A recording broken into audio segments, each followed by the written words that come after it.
Halo dan selamat datang kembali. Kali ini kita mau nyelam lebih dalam nih soal pemikiran Michael Saylor tentang Bitcoin. Orangnya kan dikenal vokal banget ya, dan pandangannya itu, wah unik. Iya, bener. Sumber kita kali ini, transkrip wawancara mendalam sama dia. Judulnya, Michael Saylor, Bitcoin is Economic Immortality. Nah, misi kita sekarang, coba bongkar, kenapa sih Saylor ini ngelihat Bitcoin tuh bukan cuma aset digital biasa, tapi sampai disebut revolusi fundamental. Bahkan, yaitu tadi, keabadian ekonomi. Betul sekali. Sailor ini, dia nggak main-main posisikan Bitcoin. Katanya ini selevel sama penemuan ilmiah besar yang ngubah peradaban. Wah, Jadi fokusnya emang bukan cuman cuan atau harga naik turun, tapi lebih ke pergeseran cara kita mikir soal ekonomi itu sendiri. Kita coba urai deh gimana dia bangun argumennya, terus dampaknya apa aja menurut dia. oke, kita mulai dari dasarnya dulu ya. Saylor ini pakai analogi yang menurut saya cukup kena sih. Dia samain penemuan Bitcoin itu kayak pas Galileo pertama kali pakai teleskop. Oh, yang soal lihat bintang itu. Iya, kan sebelum ada teleskop, kita cuma bisa nebak-nebak langit itu isinya apa. Penuh tahayul, malah mikir bumi itu pusat alam semesta, kan keliru banget. Ah, oke. Analogi itu penting buat nangkep logikanya dia ya. Teleskop itu kan alat presisi pertama buat ngamatin jagat raya. Gantiin spekulasi pakai data. Sama kayak jam maritim Harrison itu loh. Yang buat ngukur bujur di laut, Nah itu dia, itu mecahin masalah navigasi yang udah ratusan tahun bikin pusing pelaut. Sailor bilang, sebelum ada Bitcoin, ekonomi itu ya kayak ilmu semu gitulah, pseudoscience. ilmu semu. Maksudnya gimana tuh? Usaha kita ngerti ekonomi selama ini kurang alat yang benar gitu. Persis. Kita coba pahamin dan kelola energi ekonomi modal ya, pakai alat yang cacat. Dulu ada kerang, manik-manik, emas juga susah dibagi dan diverifikasi kan. Hmm. Terus uang kertas, nilainya turun terus gara-gara inflasi. Hmm. Jadi alatnya nggak presisi ya? Gitu. Alat-alat ini kata Sailor kasar banget. Terus boom, datang Bitcoin. Hasil dari kriptografi, semikonduktor, internet, buat dia ini instrumen uang sempurna pertama dalam sejarah. Uang sempurna. Karena presisi tadi itu. Iya, karena bisa ngukur, nyimpan sama mindahin nilai energi ekonomi itu secara akurat. Lintas ruang, lintas waktu, tanpa nilainya nyusut. Beda sama uang fiat yang bocor terus karena inflasi. Nah, pakai alat presisi ini, kata Sailor, ekonomi bisa berubah. Berubah jadi apa? Dari yang tadinya cuma seni liberal, penuh opini dan tafsiran, jadi disiplin ilmu eksak dan rekayasa, engineering. Ini lompatan gede banget dalam cara kita lihat dan kelola ekonomi. Nah, ini nih yang bawa kita ke klaim Saylor yang paling, gimana ya, provokatif mungkin. Dan mungkin agak susah dicerna awalnya. Perbedaan antara uang nggak sempurna sama uang sempurna, Bitcoin, itu katanya kayak beda antara hidup yang singkat dan brutal sama keabadian ekonomi. Buat Anda yang denger nih mungkin agak skeptis. Apa sih sebenarnya dasar argumen Saylor kok bisa seheboh itu? Hahaha, iya sih, kedengerannya dramatis banget ya. Tapi ini cara Sailor nekenin dampak fundamental dari pelestarian nilai jangka panjang. Coba kita bedah dulu hidup singkat dan brutal versi dia. Oke. Dia ngacu ke fakta sejarah. Dulu kan harapan hidup manusia jauh di bawah 70 tahun yang sekarang kita anggap normal. Angka kematian bayi, ibu melahirkan tinggi banget. Bahkan sekarang aja, umur rata-rata perusahaan gede di S&P 500 itu terus turun loh, cuma belasan tahun. Oh ya? Iya, menurut dia, sistem yang jalan di atas uang yang nilainya gerus terus, inflasi 2% atau lebih setahun, itu secara inheren ngebatasin potensi keberlanjutan jangka panjang. Buat entitas ekonomi manapun, Jadi, keabadian ekonomi ini bukan soal manusia hidup selamanya, tapi lebih ke potensi entitas kayak perusahaan atau institusi buat bertahan jauh lebih lama dari biasanya. tepat sekali. Itu interpretasi yang lebih pas. Buat perusahaan, keabadian ekonomi artinya peluang buat gak cuma hidup 10-15 tahun, tapi mungkin ratusan tahun. Kenapa? Karena modal intinya gak kemakan inflasi. Oke, masuk akal. Buat keluarga, ini soal bisa warisin kekayaan lintas generasi tanpa nilainya susut drastis. Buat institusi kayak kampus atau yayasan amal, ini artinya bisa danain misi mereka buat jangka waktu yang, ya ampun, panjang banget, mungkin berabad-abad. Dia bahkan ngelangkah lebih jauh lagi kan, sampai ngebayangin entitas non-manusia. Betul. Sailor ngebayangin kemungkinan adanya entitas abadi yang full didanai Bitcoin. Contoh ekstremnya AI, kecerdasan buatan, yang bisa jalan sendiri ribuan tahun. Atau yayasan yang programnya jalan terus tanpa perlu pegawai manusia. Semua pakai bahan bakar modal digital yang nilainya kejaga sempurna ini. Wow. Kutipan kuncinya tadi kan emang ngerangkum ini. Uang sempurna itu keabadian ekonomi. Uang nggak sempurna itu kita semua, jalanin hidup yang singkat dan brutal. Ini naruh Bitcoin di level yang beda banget sama sekedar aset buat spekulasi. Ini pandangan yang benar-benar ngubah perspektif sih. Terus, gimana ide radikal ini nyebar? Saylor punya ungkapan menarik nih. Anda nggak ngubah Bitcoin, Bitcoin yang ngubah Anda. Dia contohin dirinya sendiri, Iya, dia ngaku pas ketemu Bitcoin itu maksa dia jadi murid lagi. belajar lagi. Ubal bahkan filsafat. Buat dia ini bukan cuma investasi, ini ngubah cara pandangnya. Strategi perusahaan MicroStrategy kan jadi gila-gilaan ngumpulin Bitcoin dan ngasih dia semacam misi baru gitu, padahal usianya udah mikir pensiun katanya. Dan perubahan ini atau adopsi Bitcoin secara luas, menurut dia didorong apa sih? Bukan cuma ikut-ikutan tren kan? Bukan. Pendorong utamanya kata Saylor itu yang dia sebut kebutuhan untuk tahu, need to know. Orang atau lembaga itu cenderung baru benar-benar mau belajar dan nerima Bitcoin pas mereka hadapi krisis. Krisis ya? Iya, atau masalah mendesak yang nggak bisa dipecahin pakai sistem yang ada. Bisa krisis finansial pribadi, perusahaan mau bangkrut, atau negara yang mata uangnya anjlok parah kayak El Salvador. Mereka perlu tahu solusi lain. Contoh lain yang dia sebut, politisi kayak Donald Trump mungkin nemu Bitcoin karena kebutuhan strategis politik. Menarik ini. Artinya yang merasa nyaman, aman, sistemnya jalan oke-oke aja, malah paling lambat dong adopsinya. Kenapa nyaman jadi penghalang gitu? Logikanya simpel sih. Kalau nggak ada masalah darurat, yang ngapain repot-repot cari solusi radikal atau belajar hal rumit yang bisa ganggu kayak Bitcoin. Status quo udah cukup enak kok. Nah ini ngefek ke dinamika adopsi global. Semacam teori permainan gitu. Bisa dibilang gitu. Negara maju kayak AS atau Eropa Barat mungkin lebih lambat karena sistem finansial mereka walau nggak sempurna, masih relatif oke buat para elit pengambil keputusan. Sementara negara atau pihak yang kepepet mungkin geraknya lebih cepat. Terus gimana dengan Tiongkok? Mereka kan punya sejarah kebijakan keras soal kripto. Saylor punya pandangan pragmatis soal ini.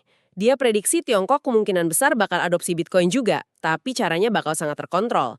Mungkin lewat ETF Bitcoin yang listing di bursa lokal kayak Shanghai atau Shenzhen, dikelola bank BUMN atau yang patuh banget sama aturan pemerintah. Oke? Yang penting dicatat, Saylor tegas misahin advokasi adopsi Bitcoin sebagai teknologi ekonomi sama usaha maksain perubahan politik.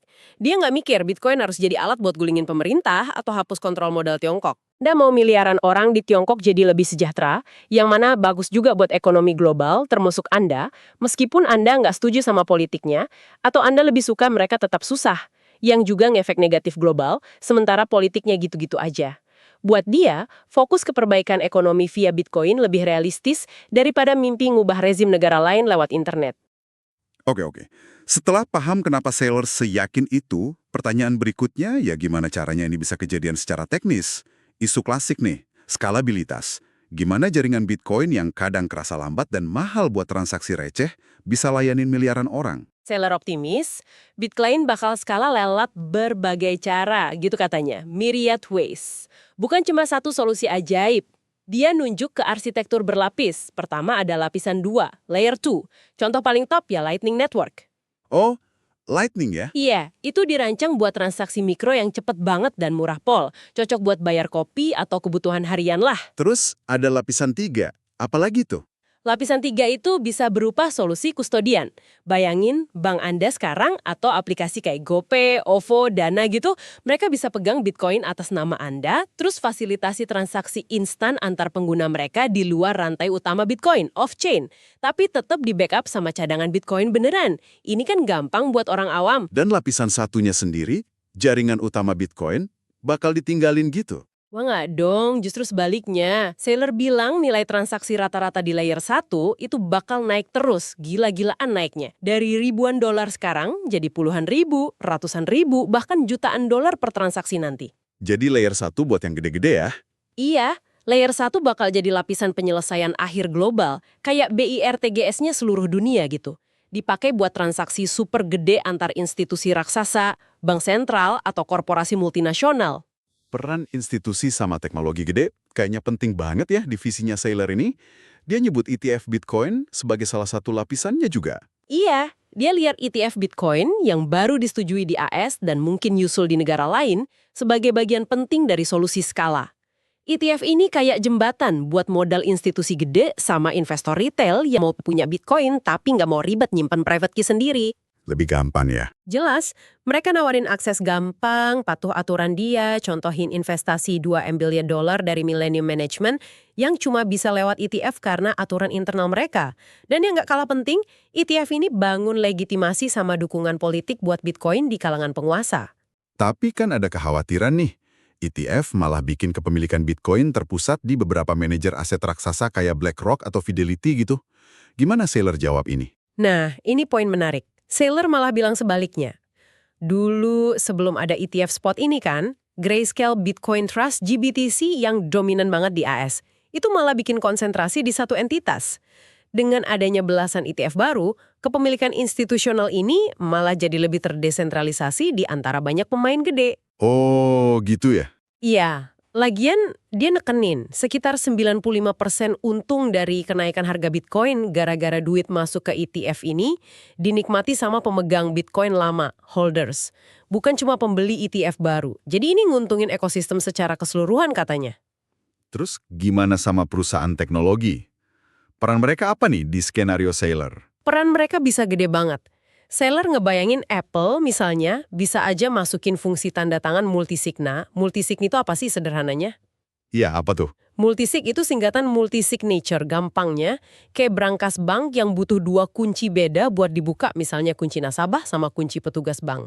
Nah, transaksi Bitcoin pakai multisig itu butuh lebih dari 1 tanda tangan digital biar bisa kekirim. Jadi lebih aman banget. Oke. Nah, Apple bisa bikin fitur ini di Apple Watch sama iPhone, digabung sama iCloud. Efektifnya, perangkat Apple jadi dompet kustodian yang aman banget dan gampang dipakai. Jadi teknologi yang mudah kita pakai sehari-hari bisa jadi bagian infrastruktur Bitcoin gitu. Tepat, Google bisa lakuin hal mirip pakai Android. Samsung pakai ponselnya. Block, perusahaannya Jack Dorsey, udah gerak ke arah sana kan pakai Bitkey sama integrasi Bitcoin di Cash App. Bahkan perusahaan teknologi Tiongkok kayak Huawei atau Tencent pun bisa bikin solusi serupa buat pasar mereka. Visi akhirnya itu ekosistem keuangan global baru. Jaringan global yang dibangun di atas Bitcoin. Ya, jaringan yang mungkin isinya 50.000 lebih bank, lembaga keuangan, vintage di seluruh dunia, yang pakai Bitcoin sebagai aset cadangan utama mereka, primary reserve asset. Mereka bisa settlement transaksi peer-to-peer di layer 1 atau 2, gantiin sistem bank koresponden fiat yang lambat, mahal, dan rapuh itu. Jadi ini bukan cuma soal individu nyimpen Bitcoin sendiri, tapi bangun infrastruktur finansial global yang lebih kuat, efisien, dan disentral di atas fondasi Bitcoin. Dia juga punya argumen menarik soal keseimbangan kekuatan, balance of power sebagai mekanisme keamanan tambahan. Gimana tuh cara kerjanya? Logikanya gini, pas makin banyak entitas gede dan kuat, bank raksasa, korporasi multinasional, bahkan pemerintah berbagai negara punya kepentingan finansial gede di Bitcoin, artinya mereka pegang banyak Bitcoin di neraca mereka, mereka secara kolektif bakal punya insentif kuat buat ngelindungin jaringan Bitcoin. Dari serangan atau aturan aneh gitu ya? Iya, dari serangan atau regulasi yang rusak. Kepentingan bersama ini secara nggak langsung juga ngelindungin pemegang Bitcoin individu. Jadi masuknya institusi gede itu bukan cuma ancaman sentralisasi, tapi bisa jadi malah penguatan fundamental buat keamanan dan kelangsungan hidup ekosistem Bitcoin. Oke, terakhir nih. Setelah semua argumen teknis dan filosofis tadi, Saylor nutup pakai nasihat soal cara nyebarin ide Bitcoin. Strateginya cukup spesifik. Sebarkan Bitcoin dengan cinta kasih, bukan kebencian. Ini mungkin kedengarannya agak kontras ya sama citra Bitcoin maksimalis yang kadang kesannya keras atau dogmatis. Kenapa dia nekenin pendekatan ini banget? Dia dasarin ini ke pengalamannya puluhan tahun di bisnis dan jualan. Sales yang sukses katanya nggak bakal marah atau ngina calon pelanggan yang nolak produknya. Mereka bakal tetap senyum, nawarin bantuan, ngerti kalau mungkin kebutuhan pelanggan belum muncul aja saat itu.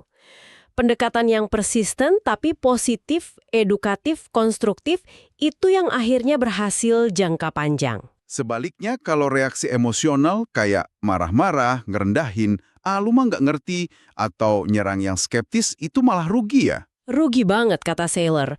Itu tanda nggak dewasa dan argumennya lemah. Reaksi negatif gitu cuma ngelampiasin frustrasi pribadi dan malah bikin orang lain ngejauh. Bukan cuma gagal yakinin orang yang diserang, tapi juga bikin pengamat netral yang tadinya mungkin tertarik jadi antipati ke Anda dan ke ide yang Anda bawa. Kebencian dan agresi itu nggak pernah jadi strategi persuasi yang efektif dan awet. Alasan dasarnya karena Bitcoin itu sendiri, idenya kuat banget dan bisa ganggu status quo gitu. Persis. Sailor pakai metafora kuat. Bitcoin itu kayak gelombang kejut, shockwave, atau api yang berkobar, raging fire. Ide segede dan sedisruptif ini ya wajar aja bisa kerasa ngancem, nakutin, atau bikin bingung banyak orang yang udah biasa sama sistem lama. Maksain ide ini ke mereka itu ibarat mukul kepala orang pakai tongkat baseball tanpa ngasih tahu dulu. Itu brutal, nyakitin, dan bikin mereka defensif. Jadi pendekatan yang lebih baik gimana dong? Yang sabar dan penuh empati, kasih peringatan dulu, jelasin pelan-pelan apa itu Bitcoin, kenapa penting, terus biarin orang proses sendiri. Analogi Sailor. Mending bilang minggir dikit ya, saya mau ayun tongkat nih, daripada langsung mukul. Kuncinya sabar, nunggu sampai kebutuhan untuk tahu itu muncul di orang itu karena keadaan mereka sendiri. Tunjukin pemahaman, bukan musuhan, ke mereka yang belum ngah. Entah itu bankir Anda, bos Anda, pejabat pemerintah, atau bahkan keluarga sendiri. Jangan ngibas-ngibasin api di depan muka saudara perempuan Anda, gitu pesannya. Ini soal bangun jembatan pemahaman, bukan bakar jembatan komunikasi. Rangkuman yang menarik banget. Jadi, apa nih yang bisa Anda bawa pulang dari obrolan kita kali ini? Kita udah kupas pandangan Michael Saylor yang lihat Bitcoin bukan sekedar aset, tapi revolusi ilmiah di ekonomi, alat presisi baru. Kita dalami konsep radikal, keabadian ekonomi yang katanya bisa ditawarin Bitcoin, kontras sama hidup singkat dan brutal di sistem uang fiat. Kita lihat gimana adopsi seringnya didorong kebutuhan untuk tahu pas krisis, dan gimana visi skala Bitcoin itu pakai banyak lapisan institusi dan teknologi. Dan terakhir, ajakan buat nyebarin ide gede ini pakai cara positif dan penuh kasih. Nah, sebagai pemikiran penutup nih buat Anda renungkan, di wawancara ini pas ditanya apa hal terpenting yang nggak bisa dibeli pakai uang, jawaban Saylor itu misi. Oke? Nah, kalau kita sambungin ke pandangannya soal Bitcoin yang potensial nawarin keabadian ekonomi, bikin mungkin adanya entitas atau organisasi yang bisa tahan lama banget, ribuan tahun, pertanyaan provokatifnya gini, kalau manusia atau bahkan AI nanti punya akses ke uang sempurna yang bikin bisa ngerencanain dan danain misi jangka super panjang, kira-kira jenis misi baru skala peradaban apa ya yang bisa kita kejar? Tantangan atau peluang baru apa yang mungkin jalan ratusan atau ribuan tahun yang kebuka kalau batasan hidup singkat dan brutal dari sistem ekonomi sekarang bisa diatasi? Pertanyaan gede itu buat dibawa pulang. Makasih banget udah nyimak penjelajahan mendalam kita bareng Michael Saylor kali ini. Semoga ngasih banyak bahan pikiran baru ya.